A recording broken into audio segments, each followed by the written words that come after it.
So today I want to talk to you a little bit about the importance of strength training and why this needs to become more of a priority in women's fitness than maybe it was in the 20s and 30s. And we're going to refer back to these hormonal changes, which is kind of at the basis of all of these things that I'm going to be sharing, and start talking again about estrogen. I'm going to probably talk about estrogen a lot. So you're going to hear the words a lot, hormonal fluctuations and flatlining and things like that, because estrogen, as we talked about a little bit in the last email about why protein is so important, is an anabolic hormone, meaning it helps stimulate and create and preserve muscle cells. And when we start to have estrogen either start fluctuating or start being on the decline and eventually flatlining, because it's going to happen to all of us, it's just a natural process, whether we like it or not, it's going to happen to all of us. And so it's just a matter of when that estrogen really starts to get in a decline, that takes away the body's innate or kind of internal stimulus for creating and preserving our muscle mass. So perimenopausal women, if they are not actively strength training, can lose as much as 10% of their muscle mass in their arms and their legs between the beginning of their perimenopause and the actual menopause transition. And so if you think about losing 10% of your muscle mass, that means that you are losing like 10% of your ability to create a good metabolic burn, basically, and to have a base metabolic rate that's really healthy and robust. And so we want to preserve as much muscle mass as possible and compensate externally for what we're beginning to lack internally with that loss of estrogen or that loss of stimulus for making and keeping muscle cells and muscle fibers. So what we do instead is start really prioritizing strength training. So that means we want to be ideally strength training 3 times a week. We want to be making sure that we use weights that are heavy and challenging.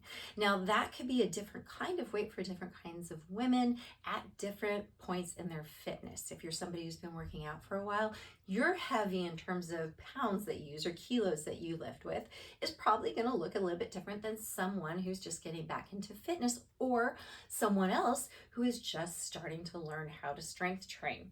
So these are general guidelines, but not exact recommendations. But for heavy and challenging weights, we want to think things like squats, deadlifts, bench presses, bent over rows, things like that. We want to be using a weight that is hard and heavy to do reps of 5 to 6 in a set with. And that's not for every single muscle group. Obviously, we're not trying to do like a max lift on our bicep curls every time. That is not the kind of muscle group a bicep is. I've actually answered that question, hence me bringing that bicep example. There we'd want to do things like 8 to 12 reps, but again, at a weight that's really challenging. So those last couple of reps are hard. They're making us focus, because having that external mechanical stress on the body is going to give the body a reason to start using the protein that we're eating. So hence that protein intake needing to be regular and at a little bit of a higher level, being able to use that protein or those amino acids from our protein intake to help build those muscle cells and then help preserve those muscle cells, because we're kind of in a point of life where if we don't use it, we're going to lose it. And creating that mechanical stress from strength training is going to help us kind of compensate for a little bit of the loss of the internal stimulus or the automatic stimulus that we had from the estrogen. So strength training is going to be your biggest friend. But the awesome thing about strength training is once you have learned the basics and you feel competent with all of the fundamental movements, it gets to be kind of fun. And that's when we start to get to challenge ourselves with heavier weights or more challenging variations of different kinds of squats and deadlifts and exercises. And really we get to enter into a zone where we get to be badasses with weights and really embrace our inner badassery. So from a lot of different perspectives, we want strength training to be a huge part of our fitness life.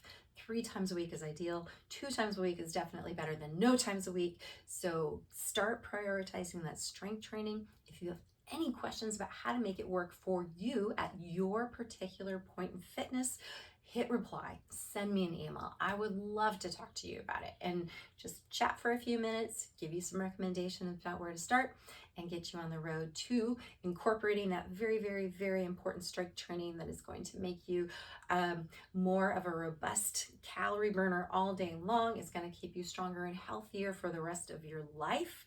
It's going to help you feel like a badass.